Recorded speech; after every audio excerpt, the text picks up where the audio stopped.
knock on their door? I want you to tell them to call the police. Previously on Halloween. This is weird because at the end of the original film, Loomis didn't run downstairs. He was on the balcony when he saw Michael was missing, and the yard was mostly leaves and dirt. Here, it's a recently mowed lawn with not a leaf in sight. What's going on out here? I wonder if this character was referred to as delayed reaction neighbor in the script, because those shots were fired at least a couple minutes ago. Call the police! Tell the sheriff I shot him! Yes, tell the sheriff I shot him, but I did not shoot the deputy. Tell him he's still on the loose! Sam Loomis plays the pronoun game more than once, even after someone asked who the hell he is. Is this some kind of joke? I've been trick-or-treated to death tonight. You don't know what death is.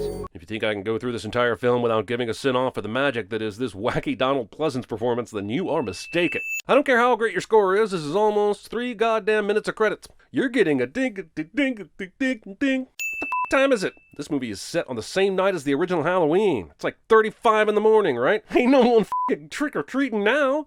I shot him 6 times.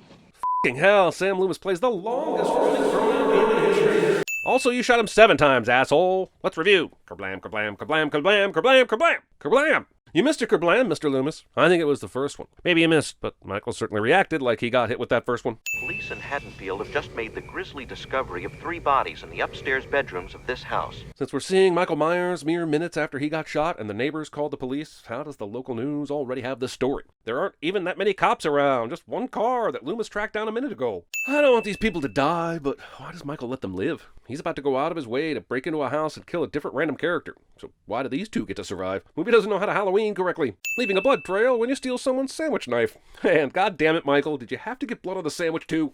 Michael is close enough to where the neighbor girl should realize he's there. This once again proves that peripheral vision does not exist in slasher films. His wife's always picking on him.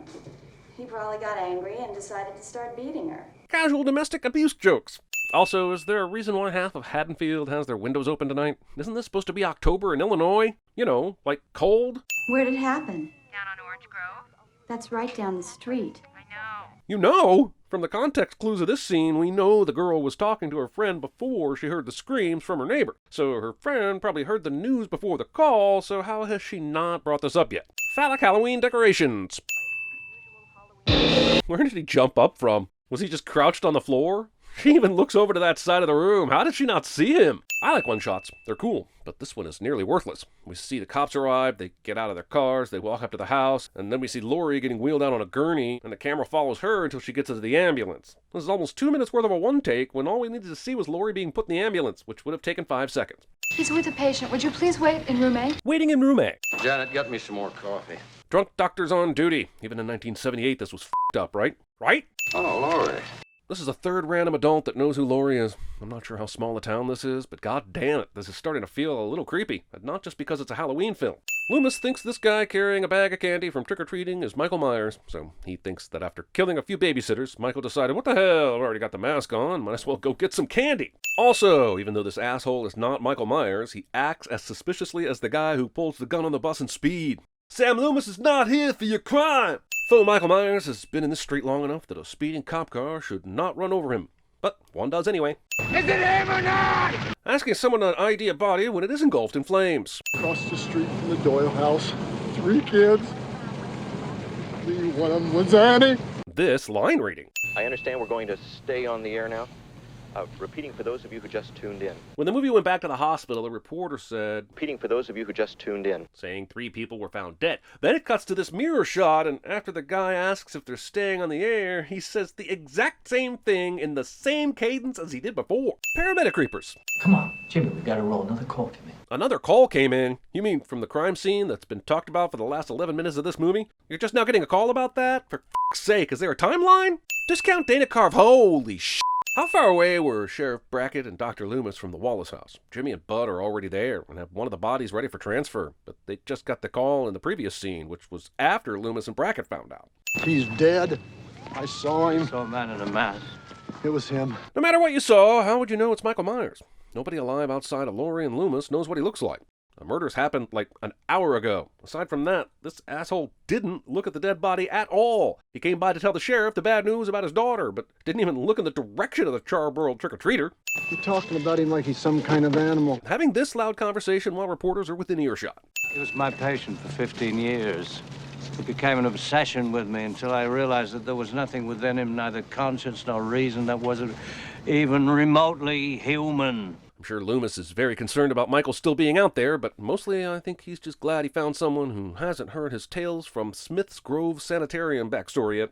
It's 5 minutes to your house, another 5 minutes back to the hospital. Mrs. Dowles is going to kill me. So wait, you're concerned about being late to your job, but you entered the scene complaining about a Halloween party that was so lame that they had pinned the tail on a donkey and bobbing for apples games? Why did you stay so late at such a shitty party? I think you hate giving your friend a ride more than you hate being late for work. And wait, what's this? Your name's Karen? Also, if it's 5 minutes to Karen's friend's house and 5 minutes back to the hospital, then that would mean they're right next to the hospital. So if Karen has a shift right after the party, why did her buddy arrange this so that Karen would have to drive her back home? This is a clear separate car situation, and I wouldn't be surprised if they called off the friendship after this. There is one survivor, 17-year-old Lori Strode. The idea that a kid would walk around with a radio like this and would be listening to the local news instead of music is both ludicrous and sinful. Good thing there's a random sign here pointing the way to the hospital. How else are serial killers going to know where their surviving victim was taken? The streets between Chestnut and 10th are jammed with people and cars, repeating that these streets are Chestnut and 10th. They're just jammed with both people and cars. Why did the reporter feel the need to repeat not only the names of the streets, but that they're jammed with people and cars? Why is that a point of emphasis when 3 teenagers were murdered? Is this guy smoking a spliff at the hospital?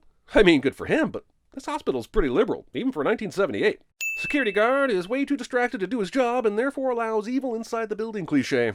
There's a serious lack of patience or staff in this hospital for Michael to be able to roam around this easily without being spotted. The movie doesn't even seem to know how big or small of a town Haddonfield is, but if it's big enough to have a hospital this size and it's Halloween night, there should be at least a few patients in the waiting area or in rooms and a couple more doctors and nurses roaming around.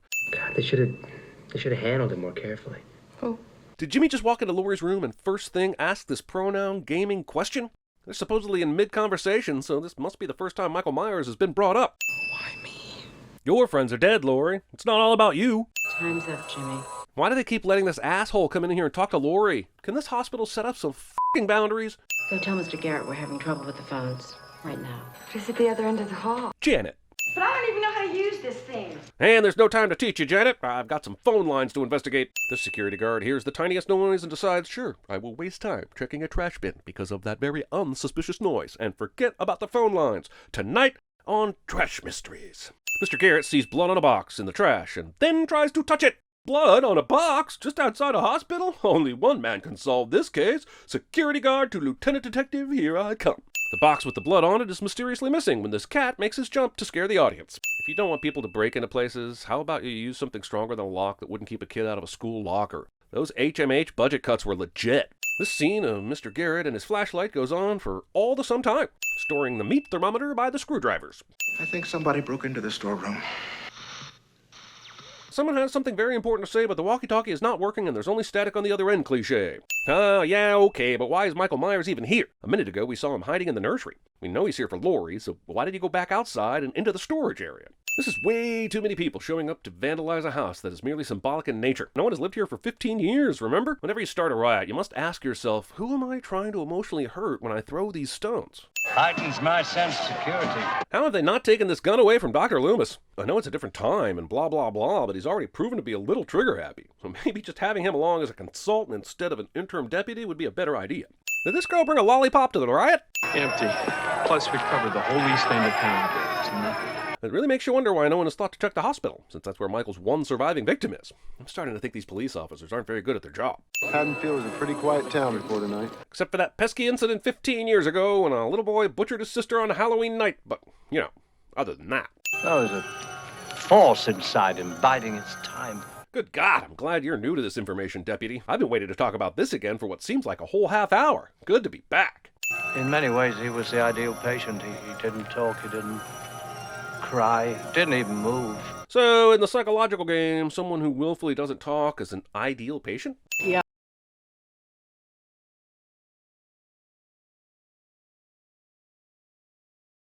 Drunk. Why are these kids running around the neighborhood looking for a cop when they could just call the station?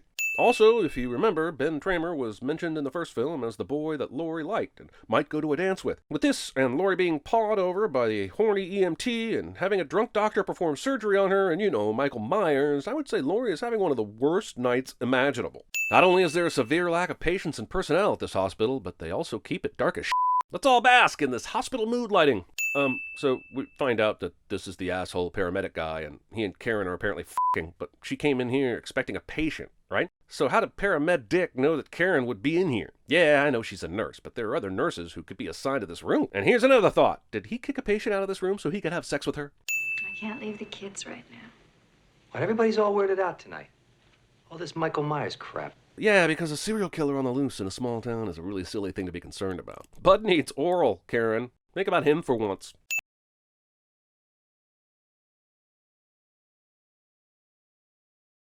Laurie conveniently dreams about her literal past after wondering why Michael Myers tried to kill her. This sequel is problematic for many reasons, but the most unforgiving aspect might be that they took the well-written and tough-as-nails heroine from the first film and stuck her in a bad wig in a hospital bed for the majority of the second film. Karen said earlier, I suppose if we left the door open, we could hear somebody was coming, or one of the kids starting to cry. But they're on a different floor, and in a room that has enough ambient noise, there's zero chance they would hear anyone in the next room, and definitely not a kid crying 1 or 2 floors up. If the hydrotherapy pool should not exceed 100 degrees, then why does it have a thermostat that exceeds 100 degrees? There's no scenario where it would need to be hotter. It's too hot in here now, Bud. Why don't you go check? It's cold out there. It can get cold in here. Boner bargaining. I can't imagine Michael Myers' hands look appetizing enough to make out with after all the killing he's done today. Movie cuts to a wide shot so that when Michael pulls her out of the water, you can see the nudity one last time before she dies. It's real classy that way. He got in here. And then politely closed the window after he got in? And here? So wait, Michael broke into the school for the express purpose of finding a child's family drawing so that he could stick a knife into the sister and tell everyone what he was planning? So you're Michael Myers, you want to kill your sister, you know she's going to the hospital, and you make a detour to the school because you need to symbolize your killing first. Got it. It's a Celtic word. Samhain. It means the Lord of the Dead. Which is actually pronounced Samhain, and Dr. Loomis should f***ing know that. I'm surprised he hadn't already worked it into one of his darkest eyes diatribes. I have to talk to you. Oh, I didn't recognize you. She's the same woman from the original Halloween who was in the car with Sam Loomis the night Michael escaped. That was so long ago, but it feels like yesterday. Oh, wait, it was. This guy in the background polishing the floors has always cracked me up. Is he an extra, or just a worker in the building that refused to let a film shoot stand in the way of him getting his hours in? I want to know his story more than any of the other characters in this movie. Now we get to see Michael walking around the hospital, and I'm wondering how he hasn't killed Laurie yet. The phone lines were cut. The security guard was murdered. He has virtually no resistance at this point. Also, even though we find out the head nurse is dead later, it's weird nobody ever brought up the phones not working and didn't try and find Mr. Garrett to see his progress. I'm guessing phones are important at a hospital, right? Listen, I know that you don't know me very well. But I will continue to randomly touch you because I don't understand how to properly let a person know how I feel about them, and I have no concept of what personal space means. This is a really cool shot of Michael appearing from the darkness. Why the f*** is he here? Did he kill the doctor seconds ago, or did he just know someone would be here at this very moment? No one will be seated while Jimmy stares at the head nurse's open locker. Out of all the weapons he could choose from in this hospital, he chooses a scalpel. Michael thinks he stabs Laurie, but she's not there. Somehow, she's outside wandering the halls after the nurse just left her. This means in the time just after the nurse closed the door, Laurie set up the pillows on the bed to make it look like a person was sleeping there, then left without Michael seeing her, which would be hard since Michael was watching the nurse from the vending machine area just behind the front desk, which is right next to Laurie's room. This is all in a matter of 1 minute. I have so many questions. Was Laurie faking that she had a reaction to the medication earlier? And if so, why? How could she possibly know Michael was even in the hospital? Or that this was the exact moment he would be coming to kill her? Does she really like Jimmy, or is she just in a state of shock? How did Michael's mask change in 2 hours? Are hot dog sandwiches? Walking. Excitement? Mr. Garrett? Yep, makes total sense that the hospital security guard would be randomly hanging out in a patient room. But based on the occupancy of this hospital, I guess that's more likely than an actual patient being in there. I can't find anybody. You mean you can't find some of the many people who are dead around here? If you've been looking everywhere, surely you've stumbled on some dead people by now. Jimmy is practically looking straight into the room past Jill. How does he not see Michael Myers' shadow behind the curtain? Not that I'm an advocate for seeing more on-screen deaths, but showing some creative kills for some of these characters that died off-screen would have at least been more exciting than all the walking through the hospital halls. How the f*** did Michael learn this shit? Michael slashed tires and did whatever else to make sure no one could escape. But what was his plan if anyone else showed up to the hospital? Why hasn't anyone else showed up to the hospital? Wait, Laurie! I'm just saying, tonight there have been at least 3 murders, a patient who was nearly murdered by the same guy as here at this hospital. All the tires are slashed outside, and you can't find anybody who works here. At what point do you realize that you need to shut the f*** up and not draw attention to yourself? Movie asks the question, what is more ridiculous than a butcher knife supporting the weight of a grown man hanging on a wall? And answers by lifting an adult woman off the ground on the strength of a f***ing scalpel. Laurie looks directly at an exit sign, but still goes for doors that keep her inside the hospital. Why is there a window here that leads to some other random part of the building? What is this window's purpose when it's not letting heroines escape? Michael sees Laurie calling an elevator, sees that it's coming down, and still walks towards her like he has plenty of time. I think Michael is in breach of contract with his druid employers when he did not disclose a previous injury that prevents him from running after victims. Michael can turn the head nurse into a blood dispenser, but can't stop an elevator door from slowly shutting. Checking for Michael Myers. By observing the way they died, the druids believed they could see omens of the future. Explaining reasons for Michael Myers. Samhain isn't evil spirits. It isn't goblins, ghosts, or witches. It's the unconscious mind. Oh. That Strode girl, that's Michael Myers' sister. Weird. Laurie was curiously absent during the opening scene of the first Halloween, and a younger sister who survived was never mentioned when anybody talked about the story. Laurie was 2 when Michael killed his older sister, and I distinctly remember Judith and her horny boyfriend discussing only Michael before they had sex for negative seconds. 2 years after his parents died and she was adopted by the Strodes, they requested that the records be sealed in order to protect the family. Aren't adoption records always sealed after the adoption is complete? Why would they need to request that? And wouldn't the fact that Michael had a younger sister be known? Why would that have been a big f***ing mystery to Loomis? Sure, when she was adopted, it would be necessary to hide her identity in case Michael came looking for her, but I fail to see why Loomis needed to know where she went in order to better treat Michael, who never said or did shit when he was at Smith's Grove. Also, how did Michael find her? Don't give me that they have a special connection bullshit, because if they did, he wouldn't have done this dumbass shit when he tried to stab her in the room when she wasn't there. Also, if the Strodes were so concerned about protecting the family and Laurie, then why would they have let her visit Michael? What does you fellas usually do? Fire a warning shot, right? None of this bullshit with Loomis being taken back to Smith's Grove is necessary. It's one big exposition dump that didn't need to lead to this. And can't this cop just radio the local cops? God damn, even when this guy doesn't even know where Laurie is, he can't give her any privacy. Jimmy's life in this movie ends the way it began. Horny. Why all of a sudden is Laurie not able to stand up? She literally ran to the car just a few minutes ago. You were able to yell at Jimmy pretty well in the car a minute ago. I don't understand why you're like Kate Winslet at the end of Titanic before she picked up the whistle now. Help me! Oh yeah, there's no way they could have heard that. The doors were closed. Why the f*** is Michael all the way over there? What?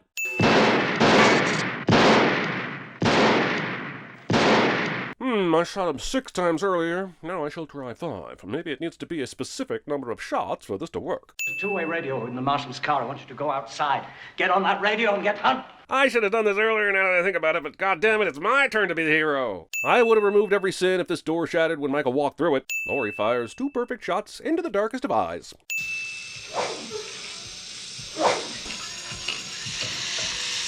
Playing Marco Polo without a pool.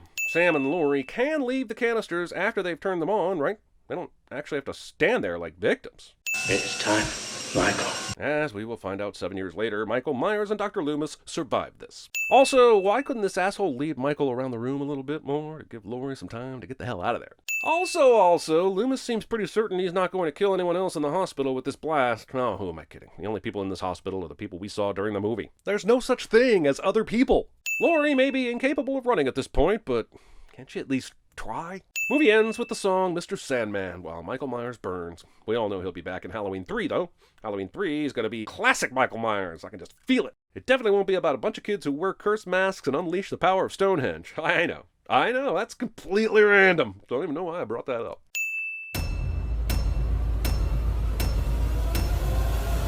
Want to see something really scary?